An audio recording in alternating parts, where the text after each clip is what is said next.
technology and vision of science and provide them a common platform so that young scientists can listen to senior experts in their fields, learn from their experience. During these 2 days, we will be having keynote lectures by senior experts, oral and poster presentations, panel discussions. Entrepreneurs will share their stories as how they had overcame the obstacles to be. I would also like to mention that this year we have opportunities in research for students and young and of I request the doctor to deliver the opening remarks.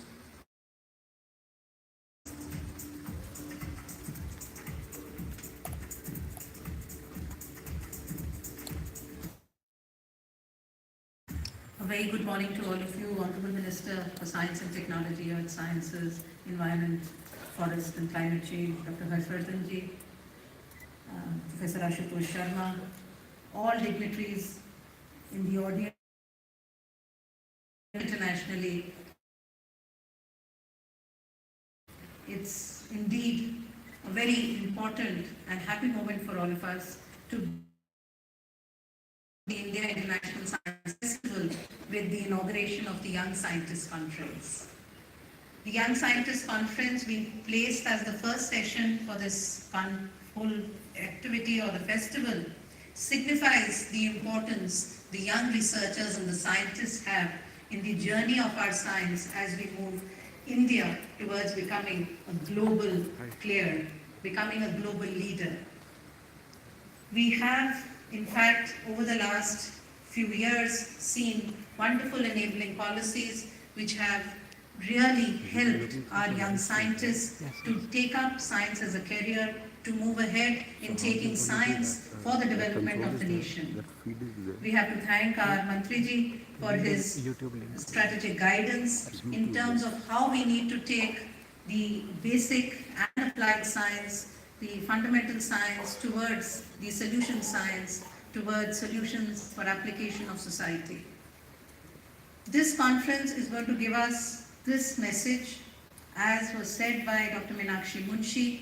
It's a wonderful platform where we've been able to get young scientists from across the country to be able to interact with very senior leaders from science, from policy, which will give you an understanding of what really is the country's direction, and for us to understand from you what are the various components of science which you are working on and how we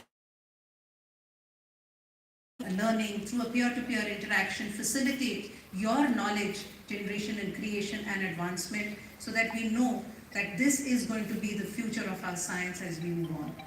I would like to congratulate each one of you for being here, because you, when you go back, will realize the importance that this particular conference is going to have in your career and your journey as you move into science.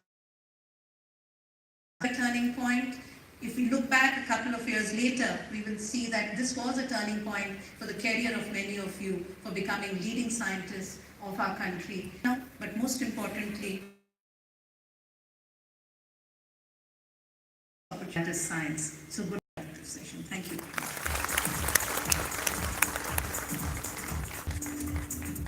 I request Professor Ashutosh Sharma, Secretary, Department of Science and Technology, to make his brief.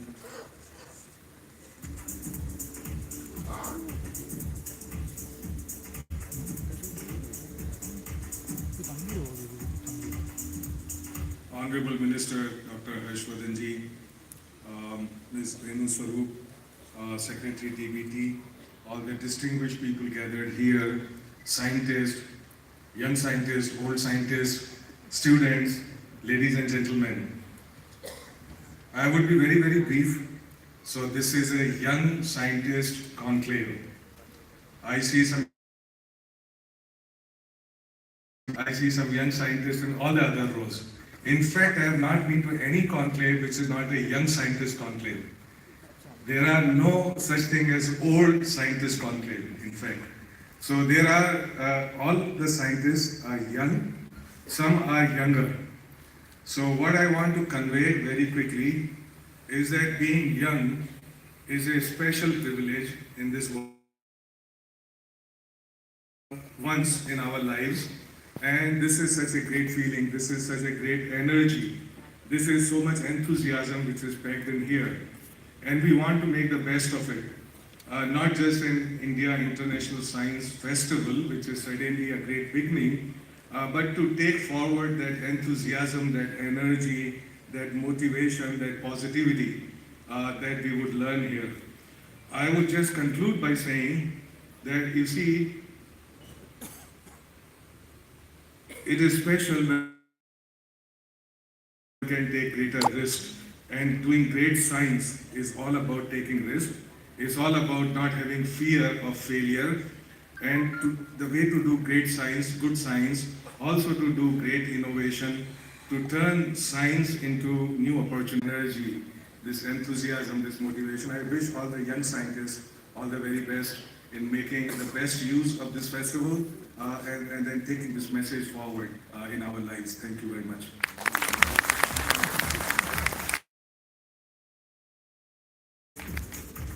Now I request Honorable Minister of Science and Technology and Earth Sciences to deliver the inaugural address.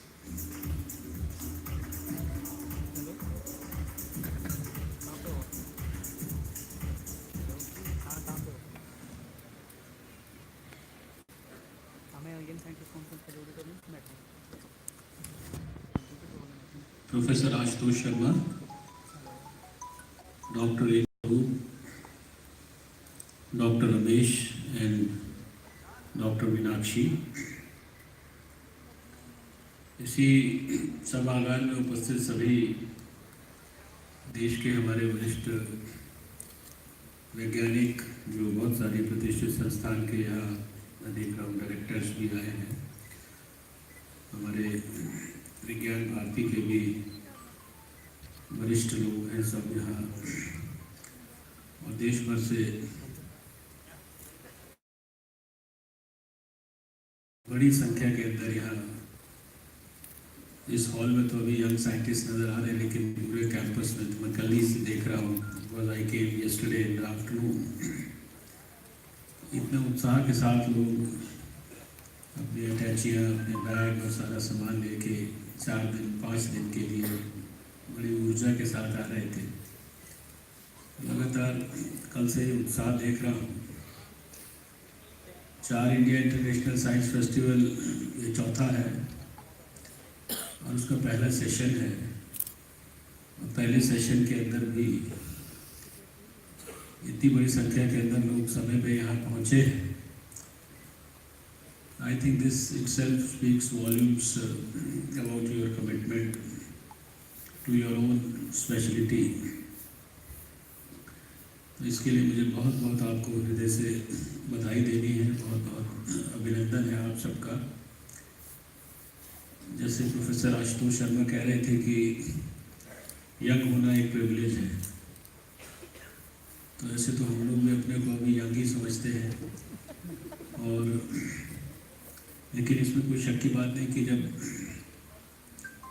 Truly जो young होता है आदमी, जैसे हम 25 साल पहले का सोचे तो जो उस समय जो जोश होता है, यद्यपि लगता है हमारा तो जोश कम नहीं हुआ है, क्योंकि इसमें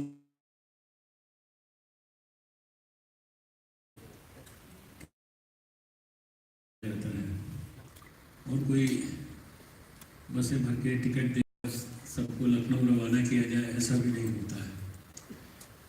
जिनके मन में इच्छा होती है, जो कुछ जानना चाहते हैं, सीखना चाहते हैं, शेयर करना चाहते हैं, मन में जिनके उत्साह होता है, वही लोग अपने आप को रजिस्टर करते हैं, और फिर उन्हीं लोगों के लिए हमारे डिपार्टमेंट की व्यवस्था होती है कि उनकी कुछ देखभाल की जाए, चिंता की जाए।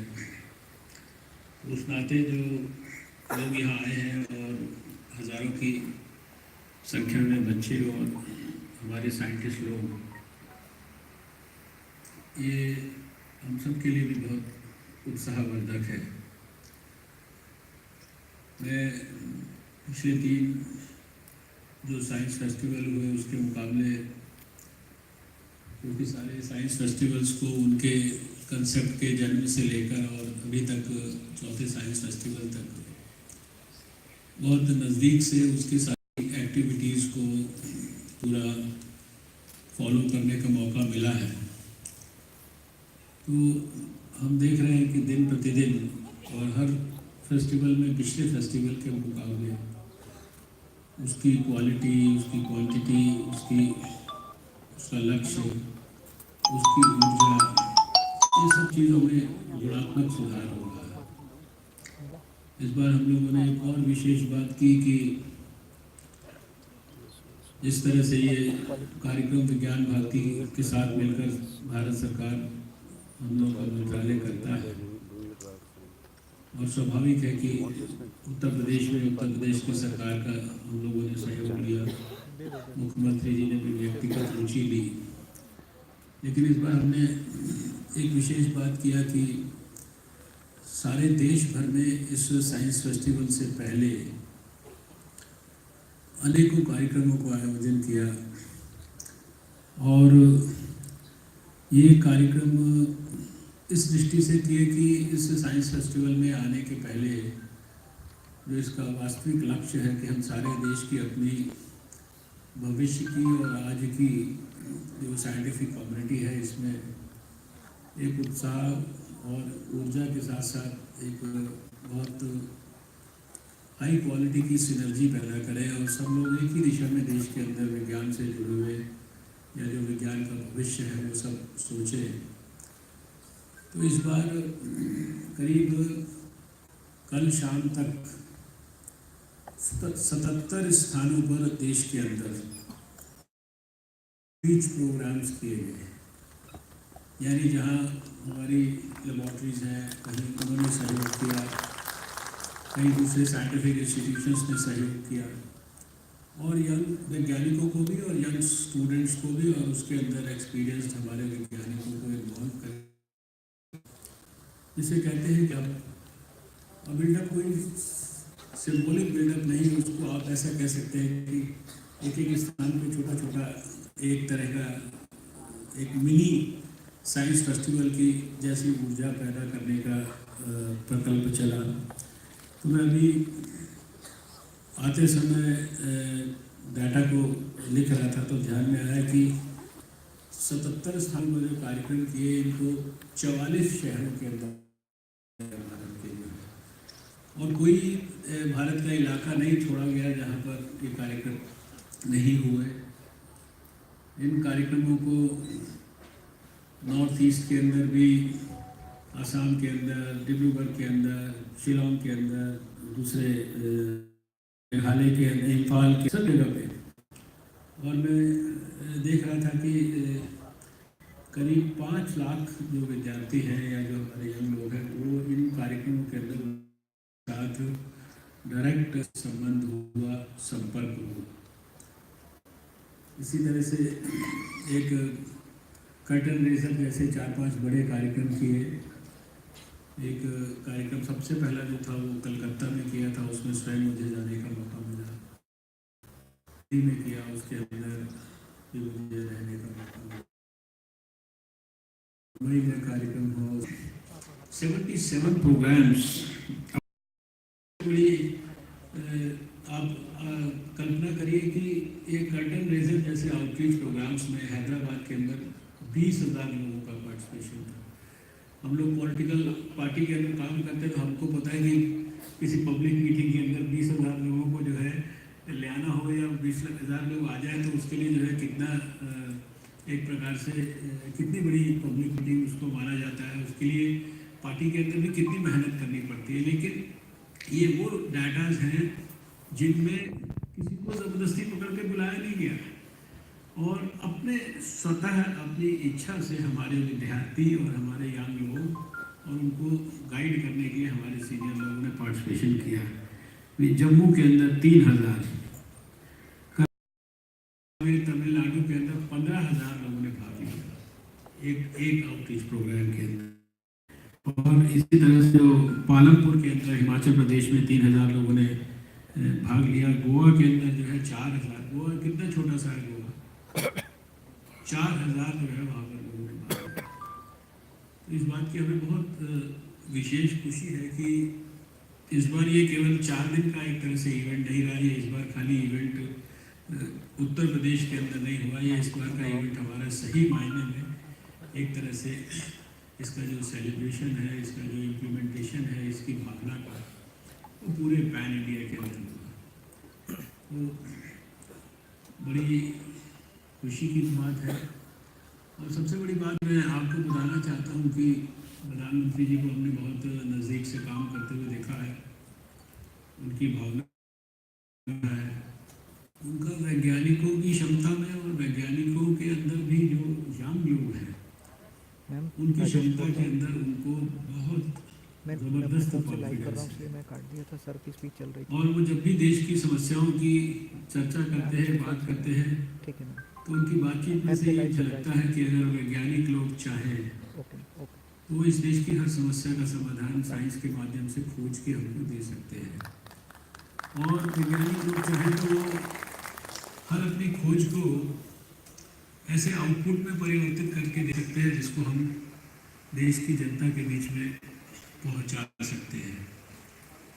और इसी को वो कभी कभी एक शब्द उन्होंने इंडियन साइंस कांग्रेस में प्रयोग किया था कि जैसे कॉर्पोरेट सोशल रिस्पॉन्सिबिलिटी होती है, ऐसे साइंटिफिक सोशल रिस्पॉन्सिबिलिटी होती है। खाली विज्ञान की शोध करना यही पर्याप्त नहीं है, लेकिन क्या शोध करना और वह शोध कितनी हमारी जनता के लिए उपयोगी होगी, कितनी जनता की समस्या का समाधान कर पाएगी, कितनी कॉस्ट इफेक्टिव होगी, कितनी अफोर्डेबल होगी, कितनी क्वालिटी उसके अंदर होगी, और कितना जो है वो अंतर्राष्ट्रीय कंपटीशन के अंदर हमारे देश के लोगों की आवश्यकता की क्षमता रखेगी। ये सारी चीज़ों को हम सोचकर और समझकर कैसे जो है अपने देश की अनसुलझी समस्या सुलझा सकते हैं, ये उनकी आवश्यकता जो इसकी अपेक्षा उनकी है। हम जानते हैं कि हमारे यंग लोग जो है वो देश में 65% यंग लोग हैं। और आप जिस समय में ये इंडिया इंटरनेशनल साइंस फेस्टिवल्स हो रहे हैं, हमारा एक प्रकार का गोल्डन पीरियड है, क्योंकि 20 साल के बाद हो सकता है ये जो हमारी यंग लोगों की फौज है इतनी मात्रा के अंदर हमको देश में उपलब्ध होना। तो इसको जिसको हम डेमोग्राफिक डिविडेंड बोलते हैं, इसका कैसे भरपूर हमारे जीवन में प्रयोग हो सकता है देश के हित के लिए। यहाँ का जो ये फोरम है, ये इसके लिए पर्याप्त आपके लिए जो जानकारी अनुभव शेयर करने के लिए संभावना सक्सेसफुल जो स्टार्टअप्स के या दूसरे जो मॉडल्स हैं इनोवेशंस के, जिनको सफल लोगों ने विकसित किया, और जब आप उन लोगों से बातचीत करेंगे तो आपको ध्यान में आएगा कि कोई आप उनसे किसी भी तरीके से कम नहीं है। उन्होंने कुछ सोचा नया करने का, अपने उस आइडिया को किसी इंटरनेशनल साइंस फेस्टिवल करने का जो मकसद है वो सफल होगा। मैं घूम घूम कर लोगों को पूछता रहता हूँ, भाई कोई अभी doctor CV Raman Nobel prize नहीं आया, कोई नोबेल प्राइज लाके देश के लिए देगा। तो 4 साल में एक व्यक्ति मुझे एक लैब में मिला था, उसने कहा था ले आऊँगा एक दिन नोबेल प्राइज, बड़े कॉन्फिडेंस से उसने बोला। सर किसी लैब थी उसकी, उसमें ऐसे लगा था सब कुछ ऐसे फैला हुआ है, इतना सामान, इतनी चीज़ें हैं, और देखा नोबेल प्राइज कैसे आएगा। और फिर मुझे जैसी वो साहब के इंस्ट्रूमेंट और सीवी रमन साहब के इंस्ट्रूमेंट मैंने ध्यान किए, तो मैंने कहा वो भी ऐसे ही निकाले थे बड़ी बड़ी चीज़ें। तो उसके बारे में फिर मैंने उस लैब के बहुत लोगों से पूछा। मैंने कहा एक आदमी अभी मुझे इस लैब में मिला, वो बोलता है कि मैं आपके लिए नोबेल प्राइज़ लेके आऊँगा, आपको लगता है वो ला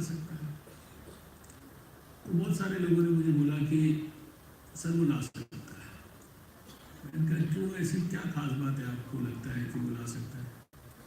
कह रहे साहब वो बिल्कुल पागल आदमी है, वो पागलों की तरह काम करता है, उसका जज्बा भी पागलों वाला है और वो ही ला सकता है, अगर ला सकता है तो कोई और दूसरा नहीं ला सकता। इस बात का उल्लेख मैंने इसलिए किया कि बड़ा काम करने के लिए एक स्वप्न चाहिए और उस स्वप्न को साकार करने के लिए जज्बा चाहिए। और इसका जो सबसे बड़ा उदाहरण आज राजनीति के क्षेत्र में हम देख, प्रधानमंत्री 4 साल पहले उन्होंने बहुत सारी बातें करना शुरू किया, तो उस समय ऐसे लगता था कि ये कैसे इतना कुछ होगा, लेकिन जो भी बोला उसको अभी 5 साल तो हुआ नहीं, 4 साल के पहले उसको उन्होंने हर एक चीज़ के लिए उनके पास इतनी चीज़ें बताने के लिए परसेप्टेबल और जिसे कहते हैं मेजरेबल जो है। जब खाता खोलना शुरू किया तो 32 करोड़ लोगों का खाता खोल दिया, टॉयलेट बनाना शुरू किया तो 8 करोड़ टॉयलेट बना दिया, जब ओपन डेफिकेशन विलेज के लिए काम करना शुरू किया तो 5 lakh open defecation free village बना दिए। आज आप सोचिए कि भारत जैसे देश में 4 साल पहले आप कल्पना कर सकते थे कि देश के 25 स्टेट ऐसे होंगे भारत के अंदर जहां खुले में शौच नहीं जाता होगा। एनवायरनमेंट के लिए काम करना शुरू किया तो इतना जो है ग्लोबल लेवल पर काम कर दिया, देश में काम किया कि वो अंतर्राष्ट्रीय जो है यूनाइटेड नेशंस का हाईएस्ट अवार्ड जो है उनको मिल गया, देश को मिल गया। तो यानी कोई भी काम आप यहाँ जो टेक्निकल बातें हैं वो मैं करने के लिए आया नहीं। इस 4 साल में बहुत सारी सरकार ने नई नई स्कीम्स यंग लोगों के लिए प्रारंभ की है। मुझे याद है कि आते ही सबसे पहले तो फेलोशिप आपके 55% कर दी थी, और स्कूल से लेकर और पोस्ट डॉक्टोरल तक कितनी तरह की और नई नई स्कीम्स शुरू की, इतनी अच्छी अच्छी फेलोशिप शुरू की है कि जिसके कारण आज लोग ब्रेन ड्रेन की बजाय ब्रेन गेन की बात करने लगे हैं। इतनी बड़ी संख्या के अंदर भारत में वापस आके लौटना शुरू कर दी है। इतनी सारी ऐसी स्कीम्स शुरू कर दी है कि वहाँ से विदेश से अच्छा हमारे वैज्ञानिक या उनका वैज्ञानिक उसको हमारी लैब में लाकर हम काम कराते हैं, उतना ही या उससे ज़्यादा पैसा देते हैं ताकि हमारे यंग लोगों को उनके अनुभव का शेयरिंग का लाभ मिले। हमारे लोगों को इसी तरह से बाहर भेजते हैं। यानी वो सब स्कीम्स की मैं चर्चा नहीं करता क्योंकि आप सब वैज्ञानिक हैं, आपको शायद हमसे भी ज़्यादा वो चीज़ें की डिटेल में जानकारी है। तो सरकार की तरफ से सब सुविधाओं को और बेहतर करने का लगातार सोच भी है, प्रयास भी है।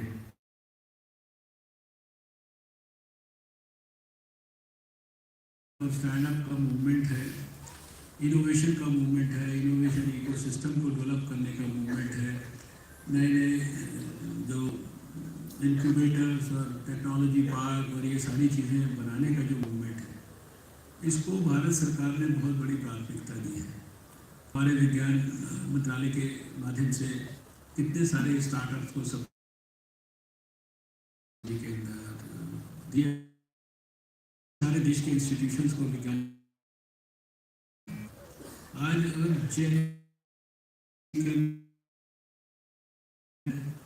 उस आइडिया पे आप अपने जीवन को समर्पित करना चाहते हैं, देश के लिए, समाज के लिए, अपने लिए कोई अपना नाम हासिल करना चाहते हैं, तो पूरी नरेंद्र मोदी जी की सरकार अपनी पूरी ताकत, योग्यता और क्षमता के साथ आपके उस आइडिया को बड़ा सफलता का, एंटरप्रेन्योरशिप का इस तरह का उदाहरण बनाने के लिए आपके पीछे खड़ी है।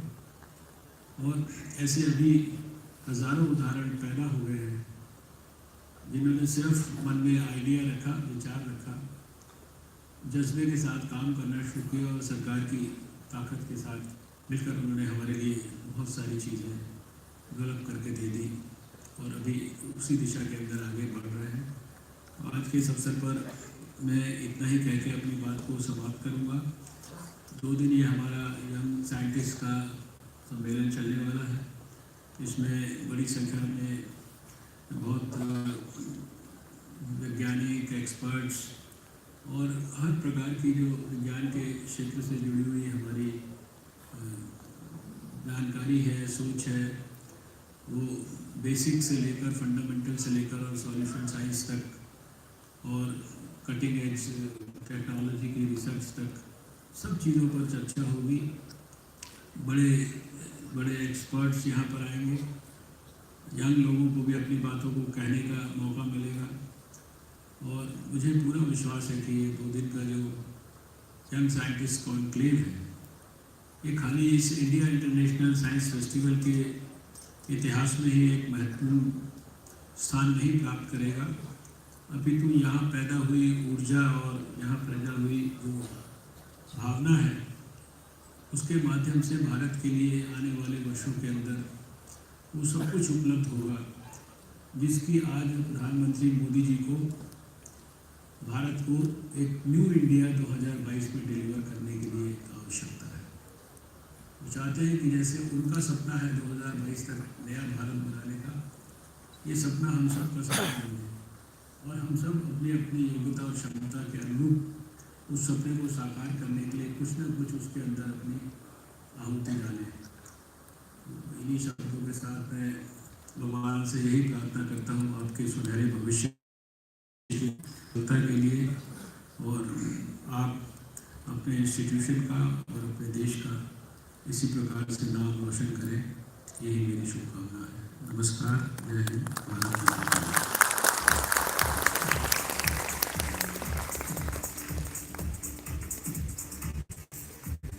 Thank you, sir, for your inspiring talk. Finally, I request Dr. Ramesh Shanti, Director, National Institute of Plant Genome Research, to propose the formal vote of thanks.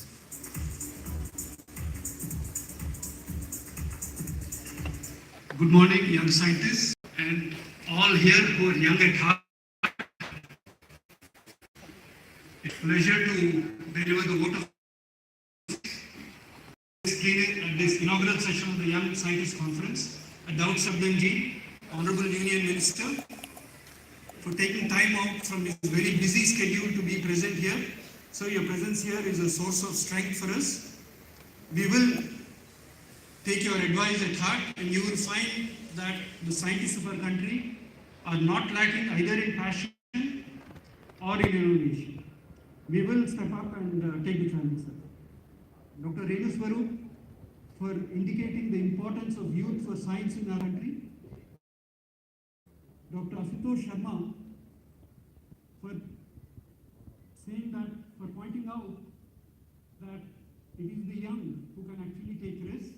I remember once in a meeting that he was delivering a talk, he said that once you get older,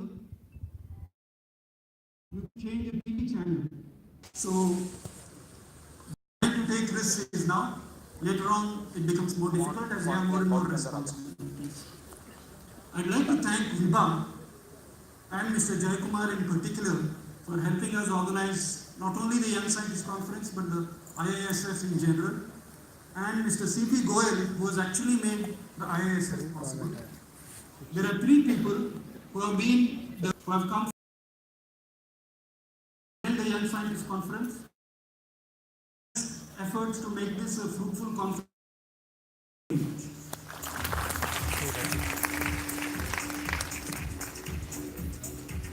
With this, we end the inaugural session. And after a short break, there will be a poster session in the first floor of the corridor. There will be some announcement for the presenters, poster presenters.